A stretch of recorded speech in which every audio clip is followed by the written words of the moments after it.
Dear students, ఈరోజు క్లాస్లో నేను ఇంటర్నేషనల్ ట్రేడ్ గురించి మీకు వివరిస్తాను. లాస్ట్ క్లాస్లో కొంత బ్రీఫ్గా చెప్పడం జరిగింది.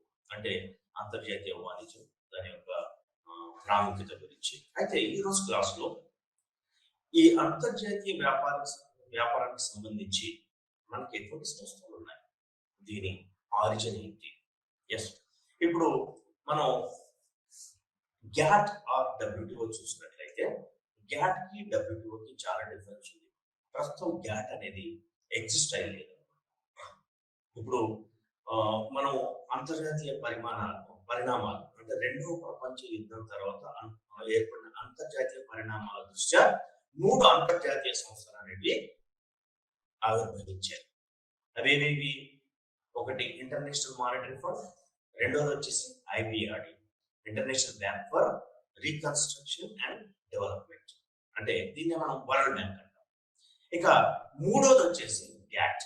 యాక్చువల్ గా గ్యాట్ స్థానంలో ఇంటర్నేషనల్ ట్రేడ్ ఆర్గనైజేషన్ 1944-45 రావాల్సింది. అంటే ఐఎంఎఫ్, వరల్డ్ బ్యాంక్ తో పాటు ఇంటర్నేషనల్ ట్రేడ్ ఆర్గనైజేషన్, ఇప్పుడైతే మనం ఏదైతే డబ్ల్యూటీఓ అంటున్నామో వరల్డ్ ట్రేడ్ ఆర్గనైజేషన్, ఇది 1940s లోనే రావాల్సింది. అయితే అప్పట్లో యునైటెడ్ స్టేట్స్ ఆఫ్ అమెరికా ఈ చార్టర్ ను వ్యతిరేకించడం, అంటే వాళ్ళకి ఇష్టం లేదన్నమాట. అందువలన ఈ ఐఎంఎఫ్ మరియు వరల్డ్ బ్యాంక్ తో పాటు గ్యాట్ కూడా ఆవిర్భవించింది. సో ఐటిఓ, ఇంటర్నేషనల్ ట్రేడ్ ఆర్గనైజేషన్ స్థానంలో general Agreement on Tariffs and trade ఆవిర్భావం జరిగింది. ఎస్, అయితే ఈ గ్యాట్ అనేది ఒక చట్టబద్ధమైనటువంటి సంస్థ అని చెప్పలేము. It's an agreement only between member nations. Yes, ఇప్పుడు మీరు గ్యాట్ ని ఎక్స్ప్లెయిన్ చేసి చూడండి, లేదా ఒకసారి టెక్స్ట్ బుక్ చూడండి. General Agreement on Tariffs and Trade, ఇక్కడ చూడండి క్లియర్ గా ఉంది. జనరల్ అగ్రిమెంట్, అగ్రిమెంట్ అంటే మెంబర్ నేషన్స్ ఎవరికైతే అంతర్జాతీయ వర్తకం యొక్క ఆవశ్యకత ఉందో, ఎవరైతే వస్తు సేవలను ఎక్స్పోర్ట్ ఇంపోర్ట్ చేయాలనుకుంటారో, ఎస్, వాళ్ళు ఈ అగ్రిమెంట్ లో జాయిన్ అవ్వచ్చు. సో గ్యాట్ అనేది ఒక అగ్రిమెంట్, ఇది లీగల్లీ బైండింగ్ కాదు. ఎస్, అయితే General Agreement on Tariffs and Trade లో అగ్రిమెంట్ గురించి మీకు చెప్పడం జరిగింది. Agreement between member nations of United Nations. Yes, right, అంటే యునైటెడ్ నేషన్స్ లో సభ్యులుగా ఉన్న వాళ్ళు మామూలుగా ఈ గ్యాట్ లో సభ్యులుగా జాయిన్ అయ్యారన్నమాట. సో ఇప్పుడు టారిఫ్స్ ఉంది. ఇక్కడ టారిఫ్స్ అంటే ఎస్, ఇక్కడ చూడండి tariffs and yes trade. Yes, tariffs అంటే ఏమిటి? ఎప్పుడైనా ఈ పదం విన్నారా? టారిఫ్స్ అనేది చాలా వరకు వినే ఉంటారు. Yes, General Agreement on Tariffs and Trade. Tariffs అనేది సింపుల్ గా చెప్పాలంటే ట్యాక్స్. ఎస్, మరి ఇక్కడ మనం ట్యాక్స్ ప్లేస్ లో టారిఫ్ అని వాడుతున్నాం. ఎందుకు వాడుతున్నాం? ఇప్పుడు మీరు అంటే ఒక బేసిక్ డిఫరెన్స్ చెప్తాను. టారిఫ్, ట్యాక్స్ ఏ సందర్భాల్లో మనం వాడవచ్చు.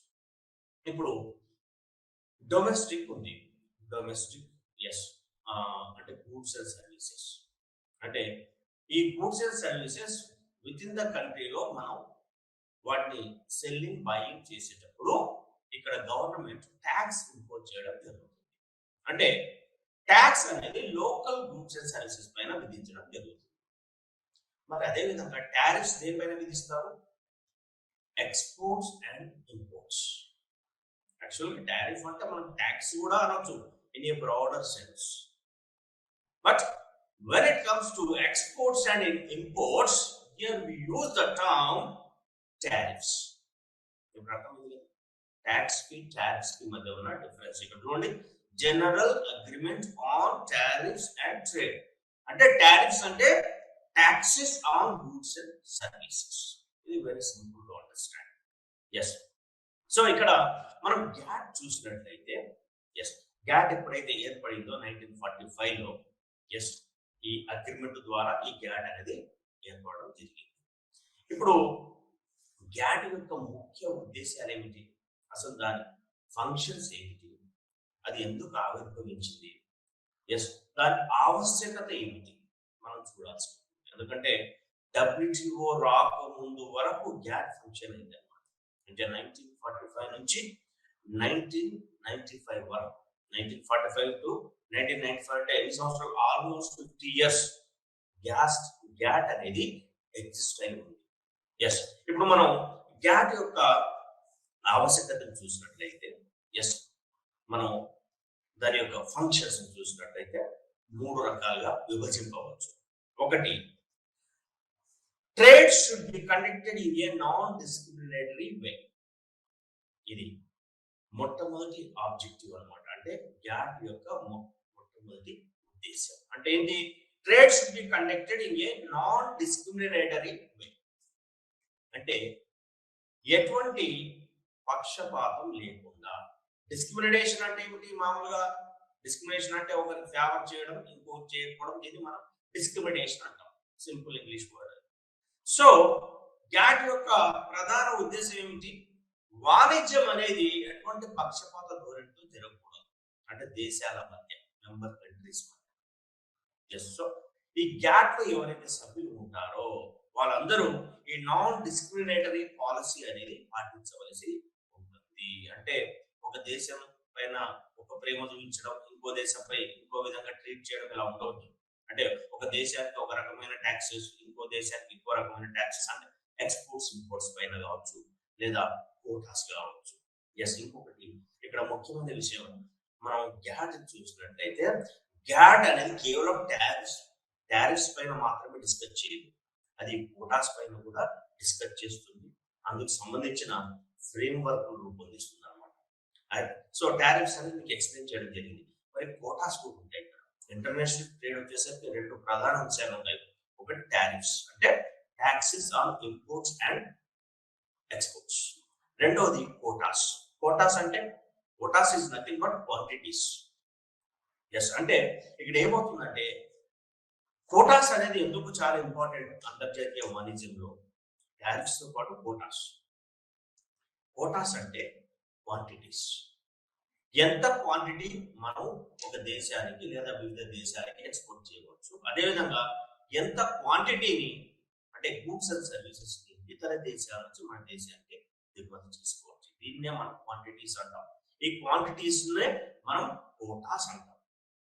ఎస్ అర్థశాస్త్ర పరిభాషలో మనం కోటాస్ అంటాం. సో ఇక్కడ ఏమవుతుంది, ఈ కోటాస్ ఎందుకు చాలా ఇంపార్టెంట్ అంతర్జాతీయ వాణిజ్యంలో. ఎస్ ఇక్కడ మీకు ఈ సింపుల్ ఒక ఎగ్జాంపుల్ తీసుకొని ఎక్స్ప్లెయిన్ చేస్తాను. Why quotas are occupies very important place in international trade అనేది. ఇప్పుడు మనం మన దేశాన్ని తీసుకుందాం, భారతదేశాన్ని తీసుకుందాం. మనం ఎన్నో వస్తువులు వేరే దేశానికి ఎగుమతి చేస్తాం, అదేవిధంగా దిగుమతి కూడా చేస్తాం. ఇక్కడ కోటాస్ ఉంటాయి, క్వాంటిటీస్ రిస్ట్రిక్షన్స్ ఉంటాయి. అంటే ఈ కోటాస్ రిస్ట్రిక్షన్స్ ఎవరు విధిస్తారో, కేంద్ర ప్రభుత్వం విధిస్తుంది మన ట్రేడ్ పాలసీ ద్వారా, ఫారిన్ ట్రేడ్ పాలసీ ద్వారా. అంటే మనం ఎన్ని క్వాంటిటీస్ ఇతర దేశాలకు ఎక్స్పోర్ట్ చేయొచ్చు, ఎంత క్వాంటిటీ దిగుమతి చేసుకోవచ్చు అనేది కేంద్ర ప్రభుత్వం తన పాలసీ ద్వారా ఈ కోటాస్ ని నిర్ణయించడం జరుగుతుంది. ఎస్ సో ఒక ఉదాహరణ చెప్తాను. భారతదేశం ప్రధానంగా వ్యవసాయ ఆధారిత దేశం. ఎస్ అంటే majority of the people depend on agriculture. అంటే దేశంలో దేశ జనాభాలో సగానికి పైగా వ్యవసాయం పైన ఆధారపడి జీవిస్తున్నారు. అంటే వాళ్ళు రైతులు కావచ్చు, కౌలుదారులు కావచ్చు, లేదా అగ్రికల్చర్ లేబర్ కావచ్చు. వ్యవసాయ ఉత్పత్తి ఏదైతే ఉందో దీన్ని మనం అగ్రికల్చరల్ సర్ప్లస్ అంటాం. Agricultural surplus. ఈ సర్ప్లస్ ని ఇతర దేశాలకు ఎగుమతి చేయవచ్చు. సో ఇక్కడ యాక్చువల్లీ ఏమవుతుందంటే ఎక్స్పోర్టర్స్ ఎవరైతే ఉంటారో విదేశాలకు ఎగుమతి చేయడం వల్ల వాళ్ళకి ఎక్కువ లాభాలు వస్తాయి, అందులో ఎటువంటి డౌట్ లేదు. Any business man profit maximisation అనే ఒక థాట్ ప్రాసెస్ తోనే ఆయన బిజినెస్ చేయడం జరుగుతుంది. ఏదేమైనా ఆయనకు ఎక్కువ ప్రాఫిట్ కావాలి. ఇక్కడ ఎక్స్పోర్టర్స్ ఏం చేస్తారంటే, ఇప్పుడు కొన్ని అరబ్ కంట్రీస్ ఉన్నాయి, అక్కడ వాళ్ళు వ్యవసాయం చేయలేరు. మాక్సిమం అరబ్ కంట్రీస్ లో ఏదో కొన్ని పార్ట్స్ లో తప్పితే, ఇరాన్ లాంటి ఏదో కొన్ని చిన్న చిన్న ఒక 5-10% ఏరియాస్ లో తప్పితే చాలా, ఇప్పుడు చాలా కువైట్ ఉంది, బహ్రెయిన్ ఉంది, సౌదీ అరేబియా ఉంది, ఎస్ ఒమన్, ఖతర్, ఇప్పుడు దేశాల్లో అసలు వ్యవసాయం అనేది ఆల్మోస్ట్ ఉండదు. ఉన్నప్పటికీ చాలా నెగ్లిజిబుల్ గా ఉంటుంది. సో ఇటువంటి దేశాలన్నీ పూర్తిగా ఇండియా, చైనా, థాయిలాండ్, ఇండోనేషియా, అదేవిధంగా అగ్రికల్చర్ ఎక్కువగా చేసే దేశాలపై వాళ్ళు ఆధారపడాల్సి ఉంటుంది, అంటే ఆహార ఉత్పత్తుల కోసం. సో ఇక్కడ ఏమవుతుంది, ఇవన్నీ rich countries, yes oil rich countries, most of the Gulf countries చాలా రిచ్, వాళ్ళ దగ్గర ఆయిల్ రిసోర్సెస్ ఉండడం వల్ల వాళ్ళ ప్రాఫిట్స్ కూడా ఎక్కువగా ఉంటాయి. ఎస్ వాళ్ళు ఎక్స్పోర్ట్ చేస్తున్నారు క్రూడ్ ఆయిల్. సో ఇక్కడ ఏమవుతుంది, వీళ్ళు ఎక్కువ ధరను ఆఫర్ చేయవచ్చు ఈ దేశాల వాళ్ళు. ఎస్ చైనా కావచ్చు, ఇండియా కావచ్చు, థాయిలాండ్ కావచ్చు. ఎస్ ఇక్కడ ఎక్స్పోర్టర్స్ ఎవరైతే ఉంటారో మన ఎక్స్పోర్టర్స్, విదేశాలకు ఉత్పత్తుల్ని చేరవేసే వాళ్ళు, వాళ్ళకి ఎక్కువ ధరను ఆఫర్ చేయవచ్చు. సపోజ్ మన దేశంలో ఒక కేజీ రైస్ కి 40 రూపీస్ ఉంది అనుకుందాం. వాళ్ళు ఏం చేస్తారు, మేము 80 రూపీస్ ఇస్తాము, అదే మాకు పంపించండి అంటారు వాళ్ళు. అంటే ఇక్కడ ప్రాఫిట్ చూడండి డబుల్ అవుతుంది ఎక్స్పోర్టర్. సో ఎక్స్పోర్టర్ యొక్క మెయిన్ ఆబ్జెక్టివ్ ఏంటి, ప్రాఫిట్ మాక్సిమైజేషన్. సో ఆయన ఏం చేస్తున్నప్పుడు మొత్తం మన దగ్గర ఉన్న వ్యవసాయ ఉత్పత్తులన్నీ గల్ఫ్ కంట్రీస్ కో ఇంకా వేరే దేశాలకు ఎక్స్పోర్ట్ చేద్దాం అనుకుంటాడు. అంటే అప్పుడు ఏమవుతుంది, మరి ఇక్కడ మనకు ఫుడ్ క్రైసిస్ వస్తుంది.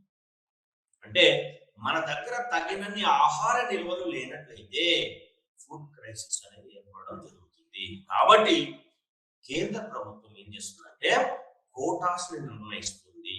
అంటే మనం విదేశాలకు ఎగుమతి చేసే ఏ వస్తువైనా ఎంత పరిమాణంలో మనం ఎక్స్పోర్ట్ చేయాలి, అంటే ఒక ఫైనాన్షియల్ ఇయర్ లో లేదా ఒక పర్టికులర్ సీజన్ లో.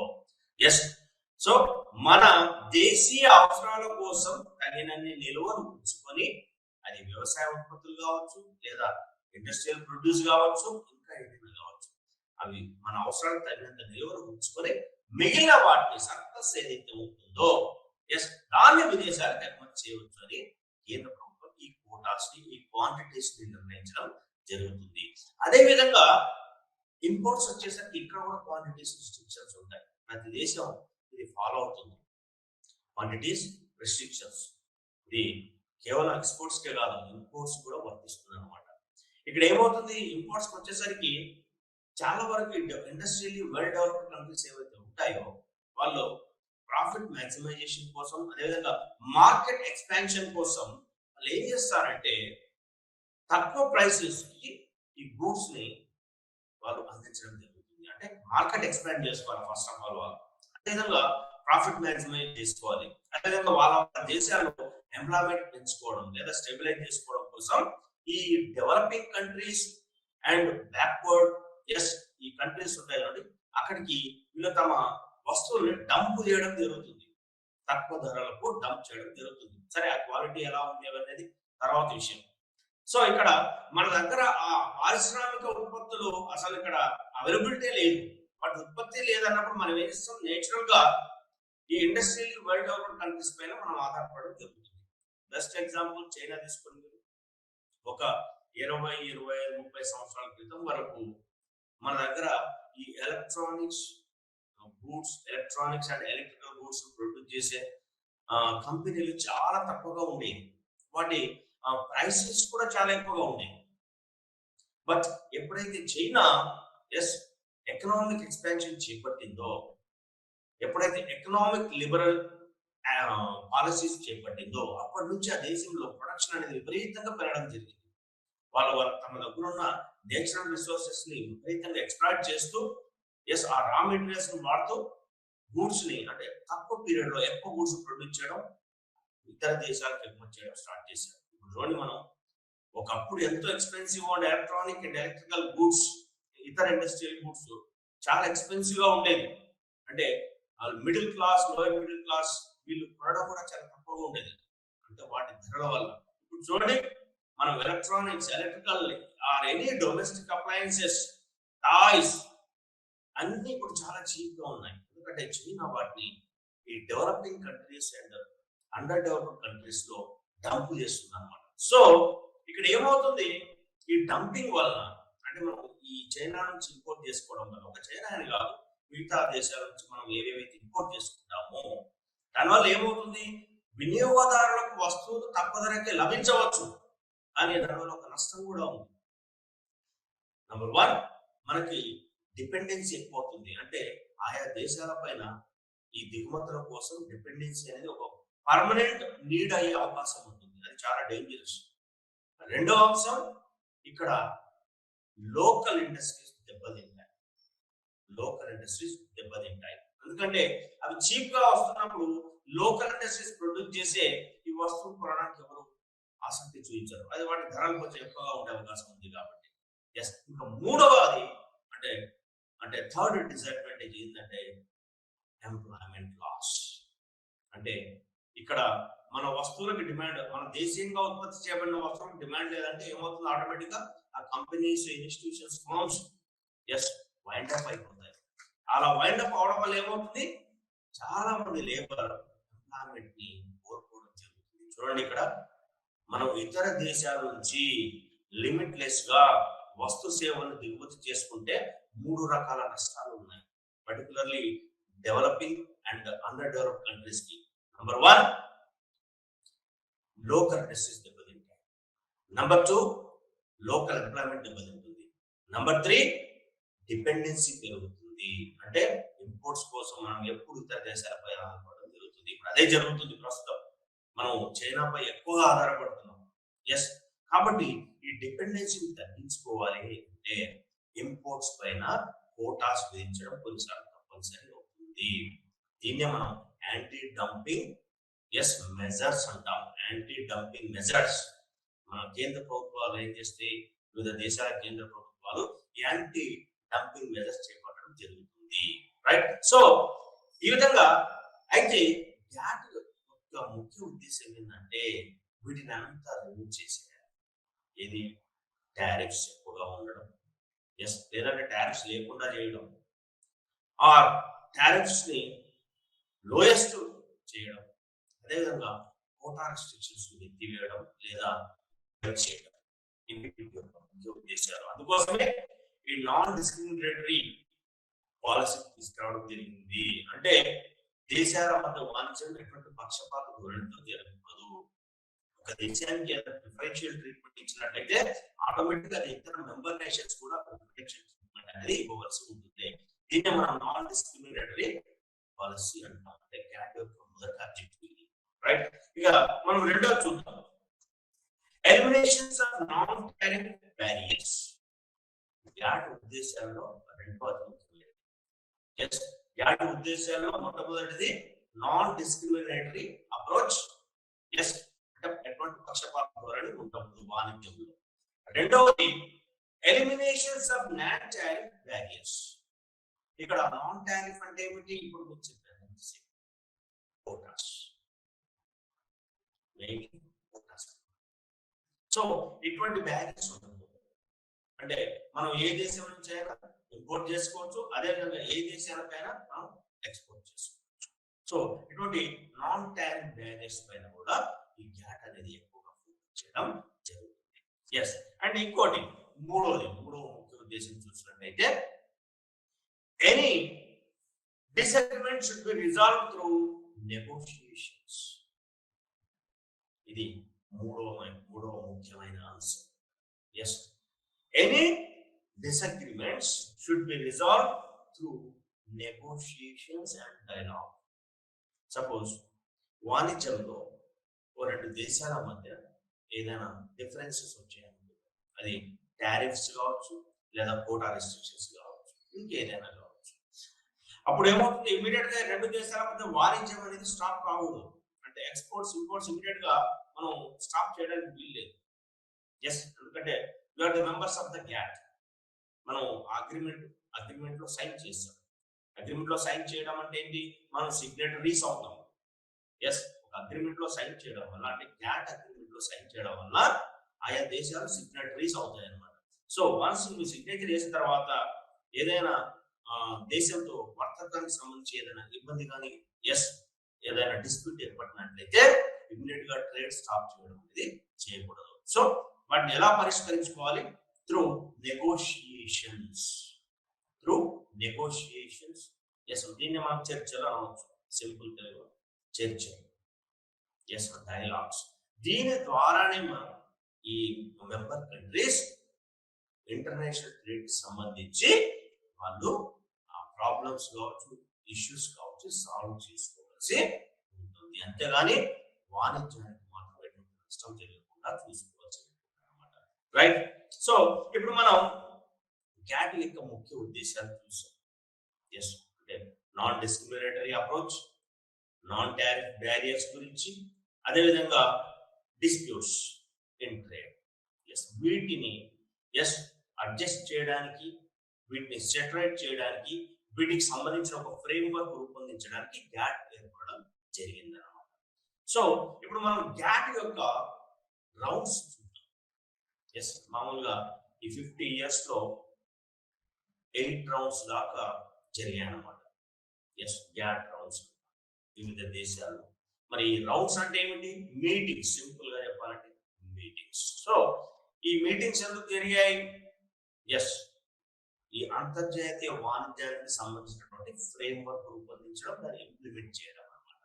సో ఇదే ఈ రౌండ్స్ యొక్క ముఖ్య ఉద్దేశం. ఇప్పుడు మనం ఈ 8 రౌండ్స్ ఏవైతే జరిగాయో గ్యాట్ సంబంధించి, అవి బ్రీఫ్ గా చూద్దాం. మీ దగ్గర టెక్స్ట్ బుక్ ఒకసారి ఓపెన్ చేసి చూడండి. గ్యాట్ రౌండ్స్ అనేది, right? So rounds of GATT. మొదటిది 1947 జెనీవా. జెనీవా ఎక్కడ ఉంది? స్విట్జర్లాండ్ లో.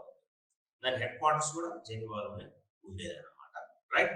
సో ఈ 1947 జెనీవా కన్వెన్షన్ లో, అంటే గ్యాట్ జెనీవా కన్వెన్షన్ లో ఏం జరిగింది, ఏం తీర్మానాలు చేయడం జరిగింది చూసినట్లయితే, సబ్జెక్ట్, ఆ రౌండ్ యొక్క ముఖ్యమైనటువంటి subject tariff reduction, single agenda tariff reduction. మరి ఎన్ని కంట్రీలు పాల్గొన్నాయి?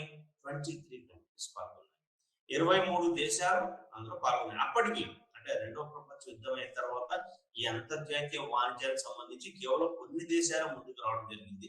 ఎస్, అందులో ఇండియా కూడా ఉందన్నమాట. ఎస్, మనం ఫౌండర్ మెంబర్స్ అనవచ్చు, ఈ గ్యాట్ కావచ్చు, అదేవిధంగా WTO కావచ్చు, మనం ఫౌండర్ మెంబర్స్ అనమాట. ఎస్, సో ఇటువంటి కంట్రీస్ అంటే USA, UK ఇటువంటి కంట్రీస్ ఉన్నాయి. సో మొదటి గ్యాట్ రౌండ్ 1947 లో జెనీవాలో జరిగింది. ఈ రౌండ్ యొక్క ముఖ్య ఉద్దేశం టారిఫ్ రిడక్షన్స్. ఇందులో 23 సభ్య దేశాలు పాల్గొన్నాయి. సో ఇక్కడ టారిఫ్ రిడక్షన్స్ అంటే ఇంతకుముందే చెప్పారు, సుంకాల తగ్గింపు. మనం టారిఫ్ ని సుంకం అంటాం. ఎస్, అదే ట్యాక్స్ ని పన్ను అంటాం. సో అంతర్జాతీయ వ్యాపారం వచ్చేసరికి టారిఫ్స్ మనం తెలుగులో దాన్ని సుంకం అనొచ్చు. సో ఇక్కడ ఏమైంది? మొదటి రౌండ్ మొత్తంగా ఈ టారిఫ్స్ పైన ఫోకస్ చేయడం జరిగింది. అంటే టారిఫ్స్ ఎంత తక్కువగా ఉంటే అంతర్జాతీయ వ్యాపారం అనేది అంత ఎక్కువగా ఉంటుంది. అంటే ఎక్స్పోర్ట్స్ ఇంపోర్ట్స్ అనేది పెరిగే అవకాశం ఎక్కువగా ఉంటుంది. కాబట్టి ఈ టారిఫ్స్ రిడక్షన్ పైన డిస్కస్ చేయడం జరిగింది.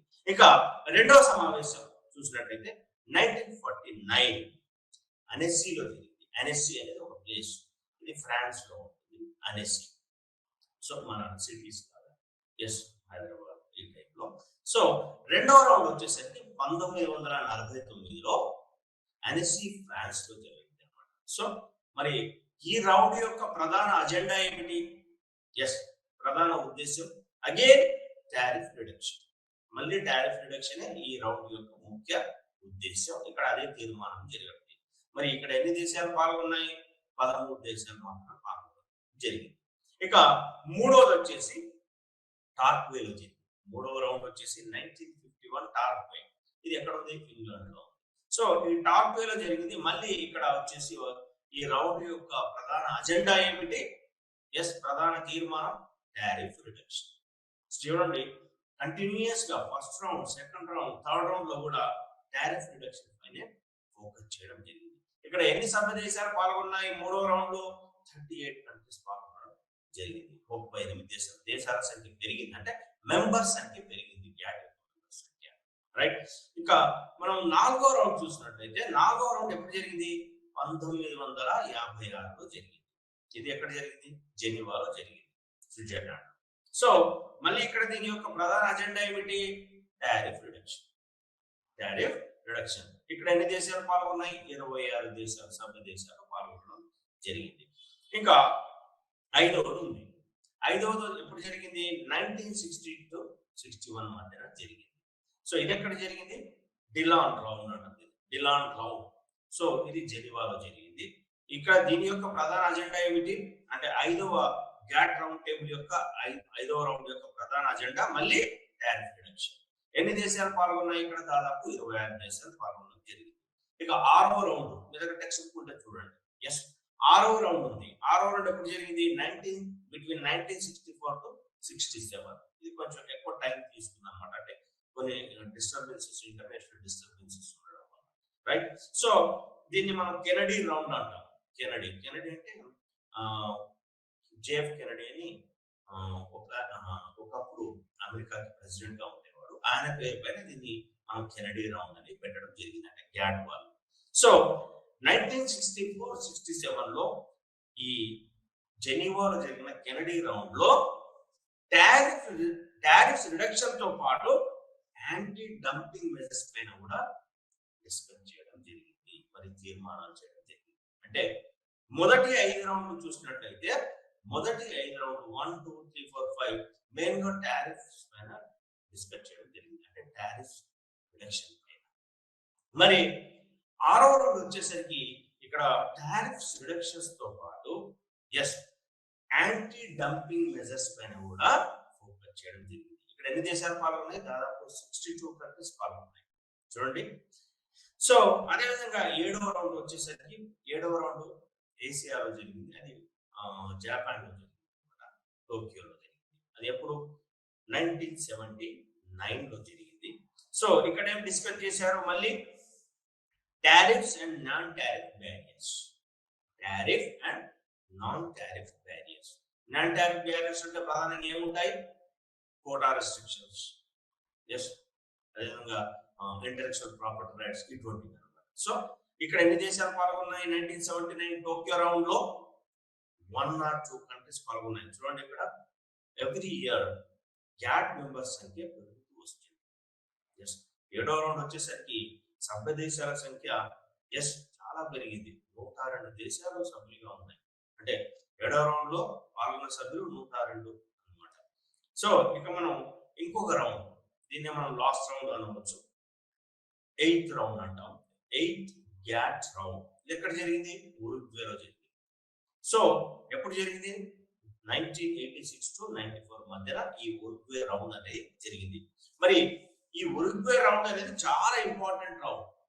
ఇక్కడ చాలా రెజల్యూషన్స్ తీసుకోవడం జరిగింది. అంతర్జాతీయ వాణిజ్యానికి సంబంధించి కొత్త రెజల్యూషన్స్ అన్ని ఈ రౌండ్ లో ఇంట్రడ్యూస్ చేయడం జరిగింది.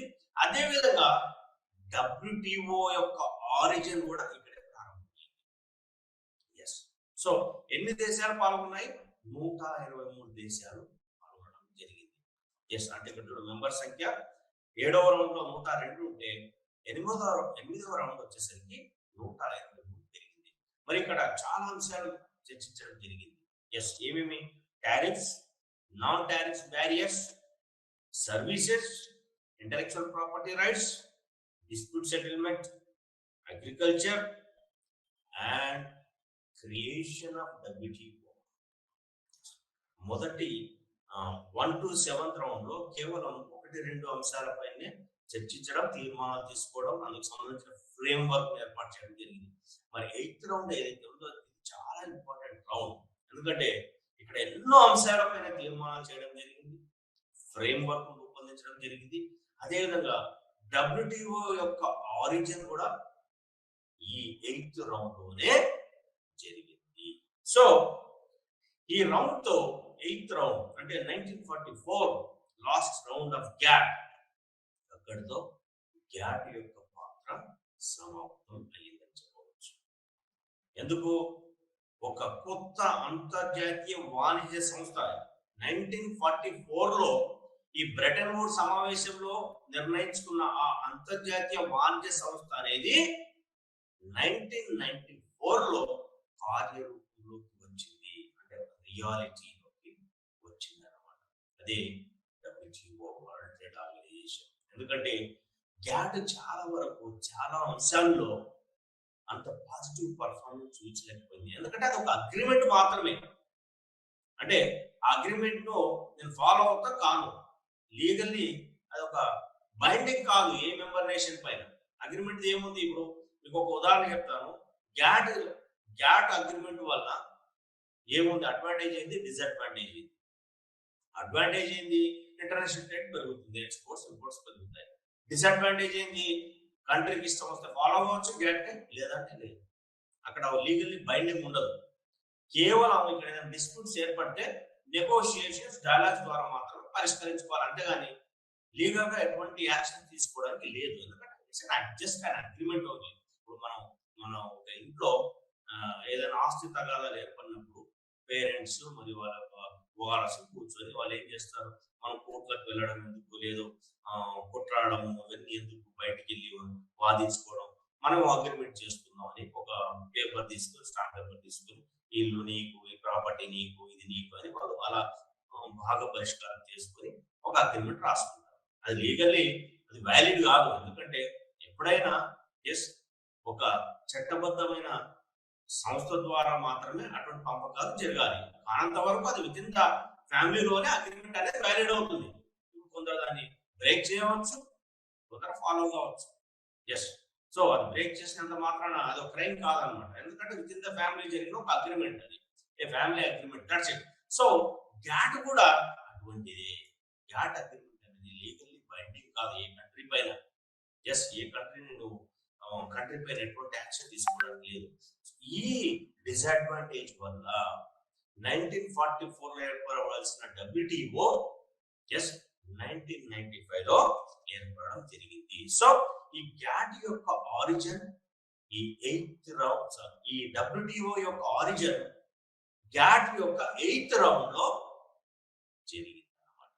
సో గ్యాట్ 8th రౌండ్ తో క్లోజ్ అయిపోయి ఆ స్థానంలో ఒక చట్టబద్ధమైన అంతర్జాతీయ వాణిజ్య సంస్థ, అంటే ఒక full fledged international trade organisation ఏర్పడడం జరిగింది. అదే WTO. సో అది ఎప్పుడు ఇంప్లిమెంటేషన్ లోకి వచ్చింది అంటే ఫంక్షనింగ్ ఎప్పుడు వచ్చింది? 1st జనవరి 1995. సో 1st జనవరి అంటే 1994 లో గ్యాట్ క్లోజ్ అయ్యి 1995 జనవరిలో WTO అనేది ఏర్పడడం జరిగింది.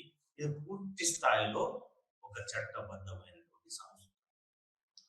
ఇప్పుడు అర్థమైంది కదా, గ్యాట్ అనేది అగ్రిమెంట్ అవుతే WTO అనేది చట్టబద్ధమైన అంతర్జాతీయ సంస్థ అన్నమాట. అంటే ఒక ఫుల్ ఫ్లెడ్జ్డ్ ఆర్గనైజేషన్. ఇప్పుడు మనం WTO గురించి చూద్దాం. ఇప్పుడు ప్రతిరోజు దాదాపు న్యూస్ పేపర్లో WTO గురించి మనం చూడడం జరుగుతుంది. ఏదైనా న్యూస్ కానీ వాళ్ళు ఏదైనా రెజల్యూషన్స్ తీసుకున్నప్పుడు అందుకు సంబంధించిన న్యూస్ కానీ ఇంటెలిజెన్స్ న్యూస్ పేపర్స్ రావడం జరుగుతుంది. అంటే అదే ఏదైనా కావచ్చు, ఎక్స్పోర్ట్స్ కావచ్చు, ఇంపోర్ట్స్ కావచ్చు, డిస్ప్యూట్స్ బిట్వీన్ మెంబర్ కంట్రీస్ కావచ్చు, నాన్ టారిఫ్ బ్యారియర్స్ కావచ్చు, ఇంటలెక్చువల్ ప్రాపర్టీ రైట్స్ కావచ్చు, వీటన్నిటిపైన ఫ్రేమ్వర్క్ రూపొందించడం, ఎగ్జిక్యూషన్, మరియు దానికి సంబంధించిన రివ్యూ చేయడం మరియు లీగల్ యాక్షన్స్ తీసుకోవడం అన్ని WTO చేస్తున్నారు. రైట్. సో ఇప్పుడు మనం ఆబ్జెక్టివ్స్ ఆఫ్ WTO ప్రధాన ఉద్దేశం అంటే WTO ఏర్పడడం వల్ల ఎటువంటి ఉపయోగాలు చూడాలి. దానికి ముందు WTO యొక్క ఉద్దేశాలు చూడవలసి ఉంటుంది. రైట్. ఇప్పుడు మనం చూసినట్లయితే దాదాపు ఇక్కడ చాలా ఉద్దేశాలు ఉన్నాయి. ఒక 7-8 పైగా ఉన్నాయి. వన్ బై వన్ బ్రీఫ్గా ఎక్స్ప్లెయిన్ చేస్తాను. అసలు WTO యొక్క ఆవశ్యకత ఏమిటి, దీని ఉద్దేశాలు ఏమిటి, దీని ఫంక్షన్స్ ఏమిటి అనేది చూసినట్లయితే, number 1, implement of new world trade system. అంటే గ్యాట్ క్లోజ్ అయిన తర్వాత ఒక కొత్త సిస్టాన్ని ఇంట్రడ్యూస్ చేయడం, ఒక కొత్త అంతర్జాతీయ వాణిజ్య వ్యవస్థను ఏర్పాటు చేయడం. ఇది WTO యొక్క ముఖ్య ఉద్దేశం. రైట్. అండ్ రెండవ ఉద్దేశం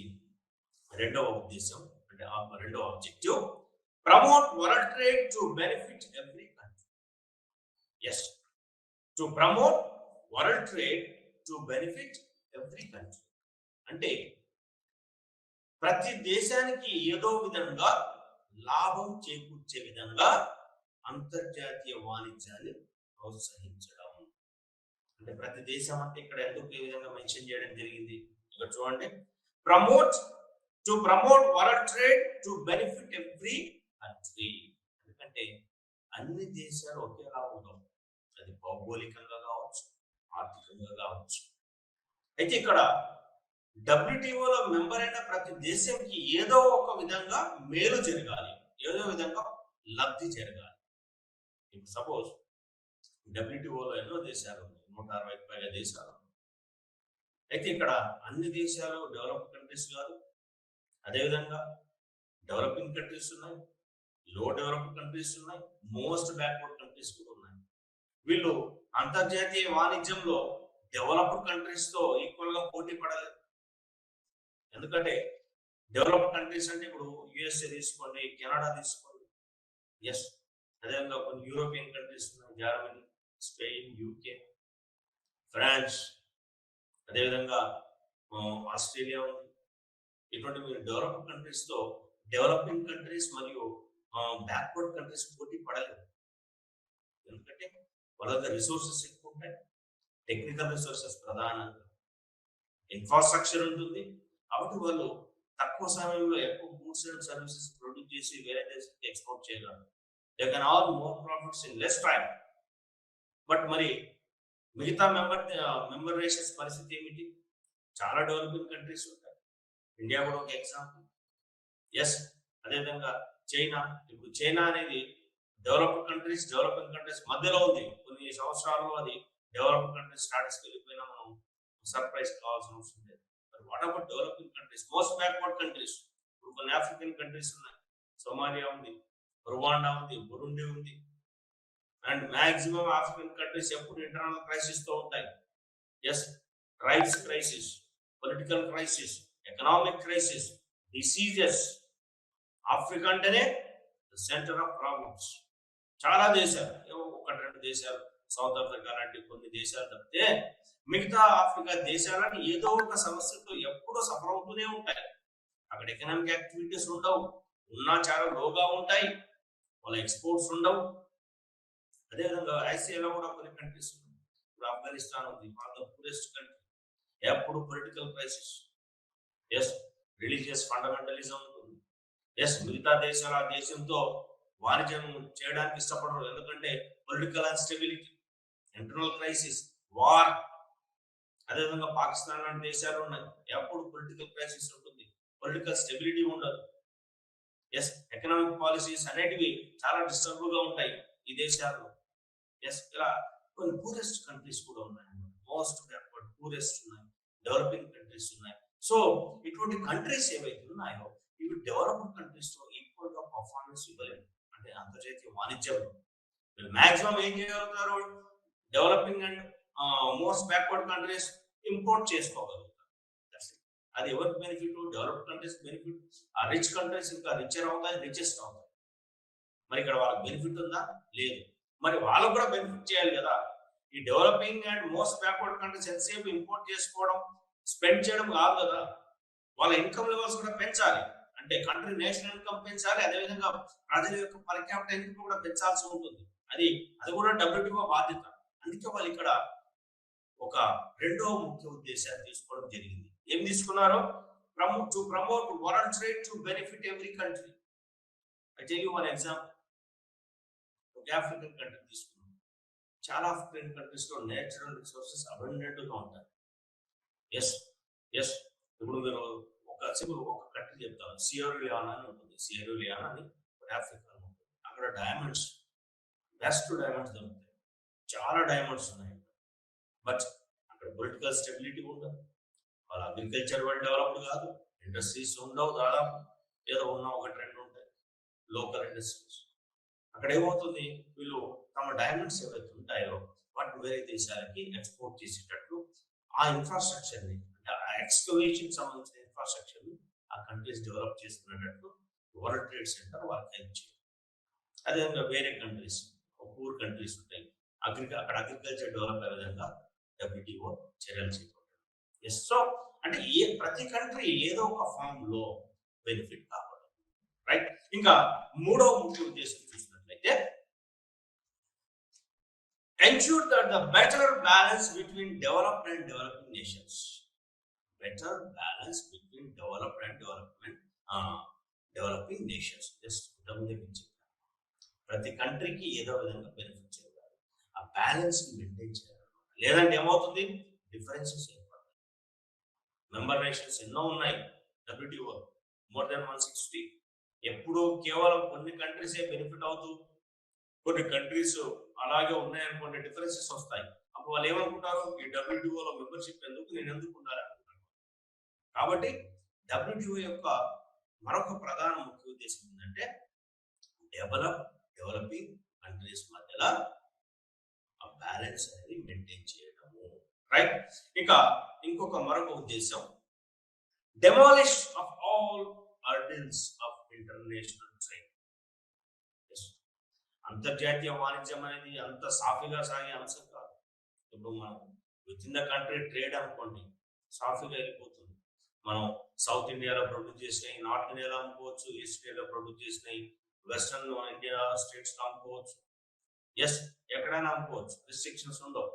మీరు చూస్తుంటారు, వీట్ ఉంది, వీట్ సౌత్ ఇండియాలో సాగు చేయరు, నార్త్ ఇండియాలో సాగు చేస్తారు వీటిని. ఎక్కడ పంజాబ్, హర్యానా, గుజరాత్, యూపీ ఇటువంటి స్టేట్స్ లో వాళ్ళు ఏం చేస్తారు, వీటిని ఇక్కడ మన దగ్గర పంపిస్తారు.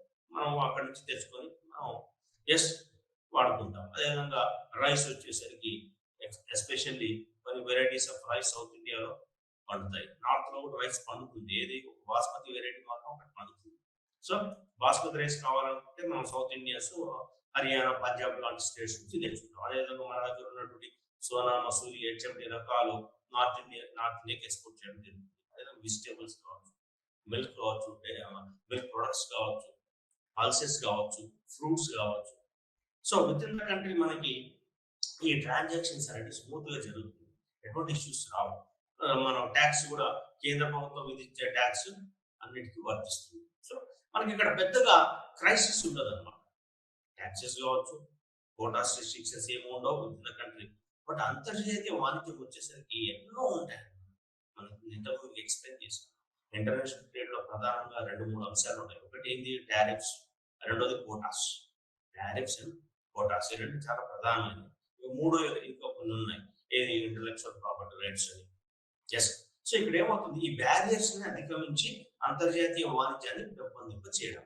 ఎస్, ఇది డబ్ల్యూటీఓ యొక్క మరొక ప్రధాన ముఖ్య అంశం. అంటే demolish of all hurdles of international trade. ఎక్కడెక్కడైతే ఇబ్బందులు, ఆటంకాలు ఈ అంతర్జాతీయ వర్తకానికి ఎదురవుతాయో వాటినన్నింటినీ డబ్ల్యూటీఓ రిమూవ్ చేస్తూ వెళ్ళారన్నమాట. సో ఇంకొక ప్రధాన ఉద్దేశం చూద్దాం, to enhance competitiveness among all trading partners to benefit. ఇక్కడ కాంపిటేటివ్నెస్ పెంచడము, దేశాల మధ్యన కాంపిటీషన్ పెంచడం.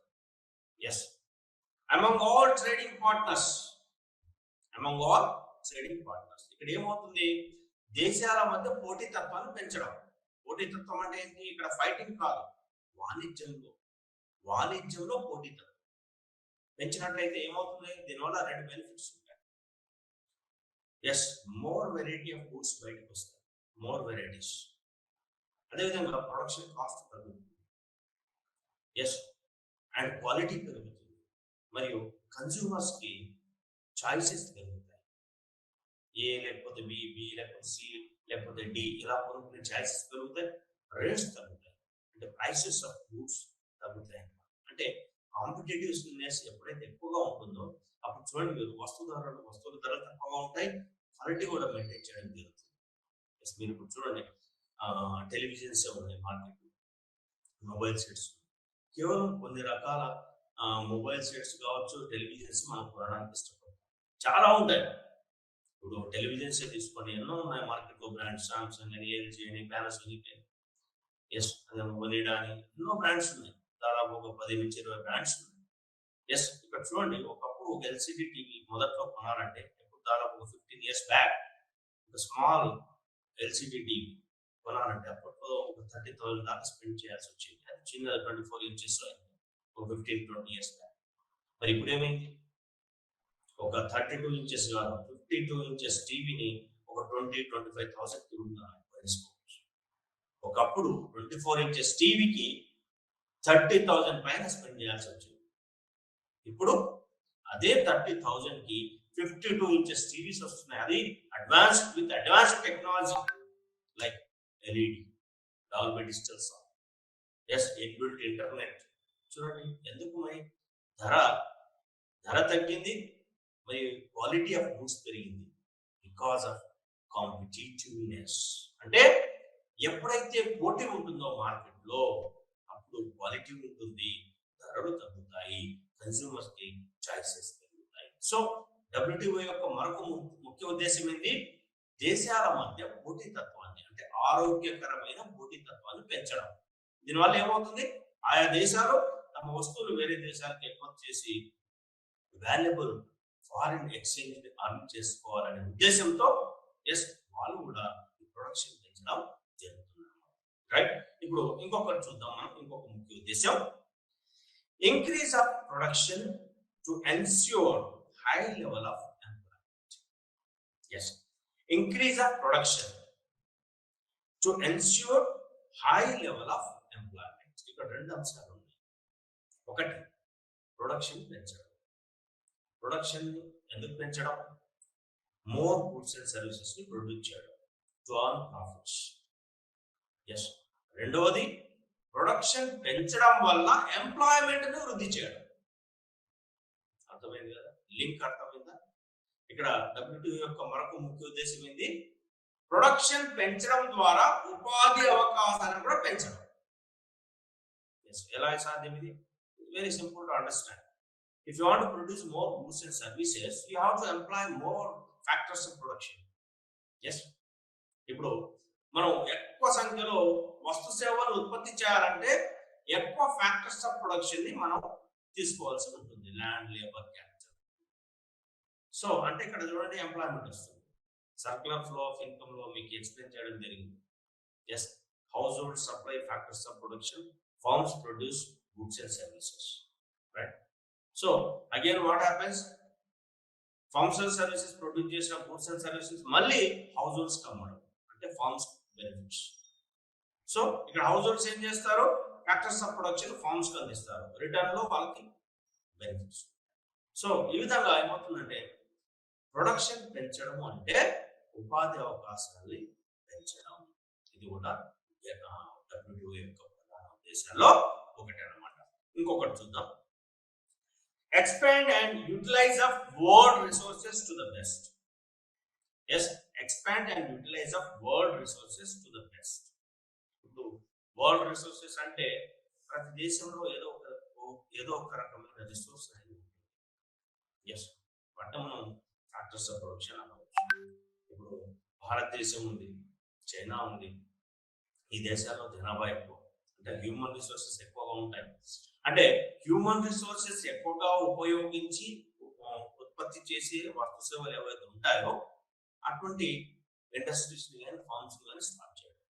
మరి కొన్ని దేశాల్లో నేచురల్ రిసోర్సెస్ ఎక్కువగా ఉంటాయి, కానీ జనాభా తక్కువగా ఉంటుంది. ఉదాహరణకి కెనడా ఉంది, అతి పెద్ద దేశం, జనాభా చాలా తక్కువగా ఉంటుంది. ఆస్ట్రేలియా ఉంది, అతి పెద్ద దేశం, భౌగోళికంగా ఎన్నో రిసోర్సెస్ ఉన్నాయి, ఫర్టైల్ ల్యాండ్ ఉంది. ఇక్కడ జనాభా చాలా తక్కువ, అంటే లేబర్ ఫోర్సెస్ తక్కువ, అందుకే వేరే దేశాల నుంచి వాళ్ళు లేబర్ తీసుకోవడం జరుగుతుంది. సో ఇక్కడ ఏమవుతుంది? ఆ రిసోర్సెస్ ని ఎక్స్ప్లాయిట్ చేయడానికి అక్కడ లేబర్ ని ఎంకరేజ్ చేయడం, మైగ్రేషన్, దీన్ని మనం ఇమిగ్రేషన్ అంటాం. అంటే వివిధ దేశాల మధ్య కేవలం వస్తువుల యొక్క ఎక్స్పోర్ట్ ఇంపోర్ట్ మాత్రమే కాదు, హ్యూమన్ రిసోర్సెస్ కూడా ఎక్స్చేంజ్ చేసుకోవడం. లేబర్స్ కావచ్చు, ఎంటర్‌ప్రెన్యూర్స్ కావచ్చు, అదేవిధంగా టెక్నాలజీ కావచ్చు, అండ్ వేరే అంశాలు కూడా ఉంటాయి అన్నమాట. So expand and utilise of world resources to the best. అంటే ప్రపంచ దేశాల్లో ఉన్నటువంటి ఈ రిసోర్సెస్ ఏవైతే ఉన్నాయో వాటన్నిటిని యూటిలైజ్ చేసుకొని వస్తు సేవలను ఉత్పత్తి చేయడం. సో వస్తు సేవలను ఉత్పత్తి చేయడం అంటే ప్రొడక్షన్ పెంచడం. ప్రొడక్షన్ పెంచడం అంటే ప్రజల యొక్క ఎంప్లాయ్మెంట్ పెంచడం. ప్రజల యొక్క ఎంప్లాయ్మెంట్ పెంచడం అంటే వాళ్ళకి ఇన్కమ్ లెవెల్స్ పెంచడం. ఇన్కమ్ లెవెల్స్ పెరగడం వల్ల ఏమవుతుంది? ప్రజల యొక్క స్టాండర్డ్ ఆఫ్ లివింగ్ కూడా పెరుగుతుంది అనమాట. సో ఇదంతా చైన్ రియాక్షన్ అనమాట. రైట్. సో ఇంకొక ముఖ్య ఉద్దేశం చూద్దాం. Improving of standards of living of global population. Improving of standards of living of global population. మనం స్టాండర్డ్స్ ఆఫ్ లివింగ్ అని చాలా సార్లు వింటుంటాం. ఏంటి standards of living? Standards of living is nothing but quality living. Quality living a విధంగా ఉంటుంది అంటే నాణ్యమైన వస్తు సేవలు పొందడం. That's it. This is what standard of living. నాణ్యమైన వస్తు సేవలు పొందడం. అది కూడా ఎస్ అఫోర్డబుల్ రేట్లో, అఫోర్డబుల్ ప్రైజెస్. మనం చాలాసార్లు అంటాం యూరోపియన్ కంట్రీస్లో, యుఎస్లో, సింగపూర్ లాంటి కంట్రీస్లో స్టాండర్డ్ ఆఫ్ లివింగ్ ఎక్కువగా ఉంటుంది. ఏంది standard of living? Quality, quality goods and services, quality infrastructure. Yes, so this is what standard of living. ఇప్పుడు మనం సింగపూర్ లాంటి దేశాలు తీసుకున్నట్టు చాలాసార్లు అంటాం సింగపూర్లో రోడ్లు అద్దాల్లా ఉంటాయి. రోడ్లు అద్దాల్లా ఉంటాయంటే well developed infrastructure, quality infrastructure. Quality infrastructure ఉండడం వల్ల ఏమవుతుంది? ట్రాన్స్పోర్టేషన్ ఈజీ అవుతుంది. విదేశీ కంపెనీలు వస్తాయి, ఎందుకంటే ట్రాన్స్పోర్టేషన్ మరియు ఎలక్ట్రిసిటీ ఇటువంటి బాగా ఉన్నట్లయితే విదేశీ కంపెనీలు వచ్చి పెట్టుబడులు పెడతాయి. సో అలా కాకుండా రోడ్లన్నీ గుంతలు పడి ఎస్ తెగిపోయి వర్షం వస్తే కొట్టుకుపోయింది అనుకోండి, ఎస్ ఎలక్ట్రిక్ పోల్స్ కూడా మన దగ్గర చిన్న వర్షం వల్ల తెగిపోవడం, కరెంట్ పోవడం, ఇటువంటి డెవలపింగ్ అండర్ డెవలప్డ్ కంట్రీస్ లో ఉంటాయి. అంటే పూర్ క్వాలిటీ ఇన్ఫ్రాస్ట్రక్చర్. ఎస్, ఇటువంటి పూర్ క్వాలిటీ ఇన్ఫ్రాస్ట్రక్చర్ ఉంటే విదేశీ కంపెనీలు వచ్చి పెట్టుబడులు పెట్టలేవు, ఎందుకంటే చాలా డిస్టర్బ్ అవుతుంది వాళ్ళ production activities. Yes, this is what quality. Quality infrastructure అంటే ఇదే. అదేవిధంగా quality goods and services, quality goods and services yes durable, durability ఉండడం. ఎస్, అదేవిధంగా వాటి యొక్క ఫంక్షనింగ్ బాగా ఉండడం. ఎస్, సో మనం కొనే ప్రతి వస్తువు, ప్రతి సేవ క్వాలిటీతో ఉండడం, అఫోర్డబుల్ రేట్స్ లో ఉండడం. This is what standard of living. So western countries, developed countries లో స్టాండర్డ్స్ ఆఫ్ లివింగ్ ఎక్కువగా ఉండడం అనేది జరుగుతుంది. అదేవిధంగా developing and most backward countries లో స్టాండర్డ్ ఆఫ్ లివింగ్ అనేది తక్కువగా ఉంటుంది, ఎందుకంటే వాళ్ళ ఇన్కమ్ లెవెల్స్ తక్కువగా ఉంటాయి. They cannot afford all goods and services which are required. Infrastructure కూడా అలాగే ఉంటుంది, లో క్వాలిటీ ఇన్ఫ్రాస్ట్రక్చర్ ఉంటుంది. ఎస్, చిన్న వర్షం పడితే బల్బు ఫట్ అంటుంది, చిన్న వర్షం పడితే రోడ్డు బ్రేక్ అయిపోతుంది. ఇటువంటి పూర్ ఇన్ఫ్రాస్ట్రక్చర్ ఉంటుంది మన దగ్గర. మన దగ్గర అంటే మన ఒకటే కాదు, developing and most backward countries. So this is not standard of living, quality living, right? So ఇప్పుడు మనం ముఖ్య ఉద్దేశాలు చూసాం, డబ్ల్యూటీఓ యొక్క ముఖ్య ఉద్దేశాలు. ఇప్పుడు మనం స్ట్రక్చర్ చూసినట్లయితే, అంటే డబ్ల్యూటీఓ స్ట్రక్చర్ అంటే ఇట్స్ ఏ లీగల్ బాడీ. మనం ఏ ఆర్గనైజేషన్ చూసినా ఆర్గనైజేషన్ యొక్క స్ట్రక్చర్ చూడవలసి ఉంటుంది. అంటే స్ట్రక్చర్ అంటే బిల్డింగ్ అని కాదు, బిల్డింగ్ బాగా కట్టారా ఇది కాదు. స్ట్రక్చర్ అంటే అందులో divisions, functions. Yes, functioning divisions ఏమేమి, this is what called structure, right? So ఇక్కడ మొదటి వచ్చేసి అంటే స్ట్రక్చర్ చూసినట్లయితే మనం పై నుంచి చూద్దాం. అంటే ఫంక్షన్ లో supreme ministerial conference, ministerial conference. ఇప్పుడు మనం ఈ స్ట్రక్చర్ అంటే సింపుల్ ఎగ్జాంపుల్ చెప్తాను అర్థం చేసుకోవడానికి. డబ్ల్యూటీఓ కూడా ఇప్పుడు మనం ఒక గవర్నమెంట్ ఇన్స్టిట్యూషన్ తీసుకుందాం, గవర్నమెంట్ ఇన్స్టిట్యూషన్ తీసుకుందాం, లేదా ఒక ప్రైవేట్ ఇన్స్టిట్యూషన్ తీసుకుందాం. టాప్ లెవెల్ నుంచి మనం చూసినట్లయితే ఫస్ట్ చైర్మన్ ఉంటాడు, చైర్మన్, సిఇఓ, మేనేజింగ్ డైరెక్టర్, ఆయన కింద మేనేజర్స్, మేనేజర్స్ కింద సూపర్వైజర్స్, సూపర్వైజర్స్ కింద ఎస్ ఎంప్లాయీస్, ఫీల్డ్ స్టాఫ్. ఇదంతా స్ట్రక్చర్ అనమాట, ఆర్డర్. సో ఇక్కడ ఒక్కొక్క స్టాఫ్ ఎవరైతే ఉంటారో వాళ్ళకి ఆ ఫంక్షన్స్ అసైన్ చేయడం జరుగుతుంది. Production, procurement, sales, advertisement. This is what structure, that's it. So డబ్ల్యూటీఓలో కూడా ఈ స్ట్రక్చర్ అనేది ఉంటుంది. అంటే ఈ స్ట్రక్చర్ లో వివిధ విభాగాలు ఉంటాయి. సో ఒక్కొక్క విభాగం ఒక పని చేయబడడం జరుగుతుంది, మరి వీటి మధ్య సమన్వయం అనేది ఉంటుంది అనమాట. మొదటి చూసినట్లయితే మినిస్టీరియల్ కాన్ఫరెన్స్ ఉంటుంది. Yes, this is supreme body, supreme authority of World Trade Organization. So దీన్ని ఏమంటాం? మినిస్టీరియల్ కాన్ఫరెన్స్, మనం షార్ట్ ఫామ్ లో ఎంసీ అంటాం. సో ఇది డబ్ల్యూటీఓ యొక్క supreme body or apex. Yes, apex or supreme authority అనొచ్చు. సో వీళ్ళేదేంటి, వీళ్ళ యొక్క ప్రధాన ఫంక్షనింగ్ ఏముంటుంది? Ultimate decision maker on multilateral trade agreements. Multilateral trade agreements ఏవైతే ఉంటాయో, మల్టీలాటరల్ ట్రేడ్ అగ్రిమెంట్స్ అంటే ఏంటి? Yes, trade agreements between 3 or more countries. This is what multilateral trade agreement. Text book లో చాలా సార్లు వస్తుంది, మరి డబ్ల్యూటీఓ చదివేటప్పుడు కానీ ఇంటర్నేషనల్ ట్రేడ్ చదివేటప్పుడు multilateral trade agreements. Don't be confuse, it's very simple. So multilateral agreements అంటే ఏమిటి? మల్టీలాటరల్ ట్రేడ్ అగ్రిమెంట్స్ అంటే trade agreements, yes, between 3 or more countries. This is what multilateral trade agreements. So ఇక్కడ ఏం చేస్తుంది, a ministerial conference అనే body ఏదైతే ఉందో, which is an apex body, supreme authority of WTO, వీళ్ళ మెయిన్ ఫంక్షన్ ఏంటి, yes, they are the ultimate decision makers of multilateral trade agreements. అంటే వీళ్ళు చెప్పింది ఫైనల్ జడ్జ్ అన్నమాట. ఇప్పుడు మనం కోర్టుకి వెళ్తాం, కోర్టుకి వెళ్తే అక్కడ చైర్ ఎవరు ఉంటారు, ప్రిసైడింగ్ ఆఫీసర్ అంటాం మనం, లేదంటే జడ్జ్ అంటాం. సో జడ్జ్ చెప్పింది ultimate final, everyone has to follow, that's it, no arguments with in the court, right. So ఇక్కడ ఏమవుతుందంటే ఈ మినిస్ట్రియల్ కాన్ఫరెన్స్ ఏదైతే జడ్జిమెంట్ డెలివరీ చేస్తుందో, ఏదైతే డెసిషన్ తీసుకుంటుందో, అది అందరిపైన బైండ్ అవుతుంది అనమాట. Everyone has to follow, every member nation has to follow, yes, the judgments which are passed by the ministerial conference అన్నమాట, రైట్. సో అండ్ వీళ్ళు మామూలుగా ఇప్పుడు మనం గ్యాట్ చూసినట్లయితే రౌండ్స్ ఉంటాయి కదా, ఒక 8 రౌండ్స్ ఎక్స్ప్లెయిన్ చేశాను, 50 years లో 8 రౌండ్స్. మరి మినిస్ట్రియల్ కాన్ఫరెన్స్ వచ్చేసరికి వీళ్ళు కూడా చర్చించుకుంటారంటే, ఎస్, వాళ్ళు minimum lowest once in a year meet అవుతారు, లేదా కొన్నిసార్లు ఎక్కువ కూడా మీట్ అయ్యే అవకాశం ఉంటుంది. అంటే సంవత్సరంలో ఒకసారి తప్పనిసరిగా వీళ్ళు సమావేశం ఏర్పాటు చేసి అంతర్జాతీయ వాణిజ్యానికి సంబంధించినటువంటి డెసిషన్స్ తీసుకోవడం జరుగుతుంది.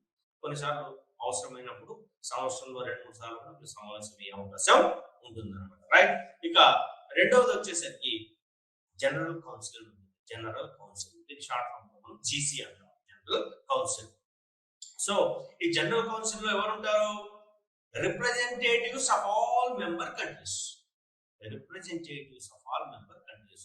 ఇక్కడ సపోజ్ WTOలో 163 మంది ఉన్నారు, లేదా 165 మంది ఉన్నారు, జస్ట్ 165 సభ్య దేశాలు ఉన్నాయి అనుకుందాం ప్రస్తుతానికి, ఎస్.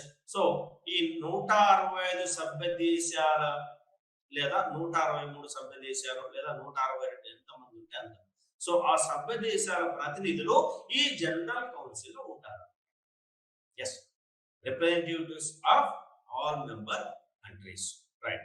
సో వీళ్ళు ఏం చేస్తారు, వీళ్ళ ఫంక్షన్ ఏంటి, acts on behalf of ministerial conference and reports to MC. ఏం చెప్పాలంటే ఆర్డర్ లో second structure of the WTO తీసుకున్నట్టయితే సుప్రీం అథారిటీ వచ్చేసి మినిస్ట్రియల్ కాన్ఫరెన్స్. మినిస్ట్రియల్ కాన్ఫరెన్స్ తర్వాత second most powerful body or authority ఏదైనా ఉంటుందో అది general council. Yes, this is called GC. So GC యొక్క ముఖ్య ఫంక్షన్ ఏంటి, మినిస్ట్రియల్ కాన్ఫరెన్స్ కి తరపున వీళ్ళు పాల్గొనడం జరుగుతుంది. అదేవిధంగా వీళ్ళు ఏదైనా అంతర్జాతీయ సంబంధించి ఏదైనా అంశాలు ఉంటే వాటిని మినిస్ట్రియల్ కాన్ఫరెన్స్ కి రిపోర్ట్ చేయడం జరుగుతుంది. అంటే ఇక్కడ మినిస్ట్రియల్ కాన్ఫరెన్స్ తీసుకున్న డెసిషన్స్ ని వీళ్ళు రిపోర్ట్ చేస్తారు అంటే GC. At the same time వీళ్ళు ఏదైనా హ్యాపెనింగ్స్, ఇన్సిడెంట్స్, అంతర్జాతీయ వాణిజ్యంలో ఏదైనా ఇన్సిడెంట్స్ ఏర్పడినా, ఎర్రర్స్ ఏర్పడినా, డిస్ప్యూట్స్ అరైజ్ అయినా వీటిని మినిస్ట్రియల్ కాన్ఫరెన్స్ కి రిపోర్ట్ చేయడం జరుగుతుంది. Yes, right. సో అండ్ ఇక మూడోది వచ్చేసి, అంటే స్ట్రక్చర్ లో మూడోది వచ్చేసి 3 కౌన్సిల్స్ ఉంటాయి. మొదటి మినిస్ట్రియల్ కాన్ఫరెన్స్, రెండోది జనరల్ కౌన్సిల్, మూడోది వచ్చేసి 3 కౌన్సిల్స్, థర్డ్ స్టెప్ అన్నమాట. ఎస్. సో ఈ 3 కౌన్సిల్ ఏమిటి, yes, number 1 goods council, number 2 services council, number 3 TRIPS. Yes, TRIPS. TRIPS అంటే TRIPS, trade related intellectual property services. So structure లో ఇది మూడవ అంచె లేదా మూడో స్టెప్ అనుకోవచ్చు. ఏది 3 కౌన్సిల్స్. ఈ 3 కౌన్సిల్స్ ఏవి, ఒక కౌన్సిల్ వచ్చి గూడ్స్ గురించి చూస్తున్నారు, అంటే export and import of goods and services, అదే ప్రొడక్షన్ కావచ్చు. రెండోది సర్వీసెస్ అంటే ఏదైనా సర్వీసెస్, ఆ టెలికమ్యూనికేషన్స్ కావచ్చు, ఇన్ఫర్మేషన్ టెక్నాలజీ కావచ్చు. సో వీటి గురించి చూసేది ఏది, సర్వీసెస్ కౌన్సిల్. మూడవది లాస్ట్ ఉంది ట్రిప్స్ అన్నమాట, అంటే trade related intellectual property rights. అంటే ఈ రోజుల్లో ఈ trade related intellectual property rights అనేది అంతర్జాతీయ వాణిజ్యంలో చాలా ఇంపార్టెంట్ రోల్ ప్లే చేస్తున్నాయి, ప్రొడక్షన్ గూడ్స్ అండ్ సర్వీసెస్ లో కూడా. ఎందుకంటే ప్రతి ఒక్క కంపెనీ ఎన్నో పేటెంట్స్ పొందుతుంది, ఎన్నో కొత్త కొత్త ఇన్నోవేషన్ జరుగుతున్నాయి, ఇన్వెన్షన్ జరుగుతున్నాయి. అదేవిధంగా ఇండివిజువల్ ఇన్నోవేషన్స్ కూడా. ఎస్, ఈరోజు క్లాస్ ఇంతటితో సమాప్తం. మరొక క్లాస్ మళ్ళీ కలుసుకుందాం. అంతవరకు సెలవు. నమస్కారం.